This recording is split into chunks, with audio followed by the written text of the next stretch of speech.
সবে রান্নাবান্না সেরে স্নান করে ঘরে আসলাম। বেলা গড়িয়ে গিয়ে তুমি এখন পালং শাক আর পনির নিয়ে এসে বলছো পালং পনির খাবে। আচ্ছা শখ বাপু, তোমাকে নিয়ে আর পারি না। সবার প্রথমে পালং শাকগুলো বেছে ভালো করে ধুয়ে ভাপিয়ে নিয়ে মিক্সিতে দেব, আর 3টি কাঁচা লঙ্কা সামান্য জল দিয়ে পেস্ট করব। এবার কড়াই তেল গরম করে পনিরগুলো হালকা ভেজে তুলে রাখবো। এখন ওই তেলে গোটা গরম মশলা, 3টে শুকনো লঙ্কা, পেঁয়াজ, কয়েক টুকরো রসুন, আদা, টমেটো, কাজু, কাঠবাদাম দিয়ে ভালো করে ভেজে মিক্সিতে পরিমাণ মতো জল দিয়ে মিহি করে পেস্ট বানাবো।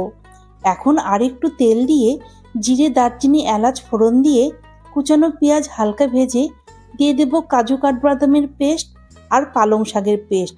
এবার দেব পরিমাণ মতো নুন, হলুদ, জিরে ও ধনের গুঁড়ো, সামান্য চিনি।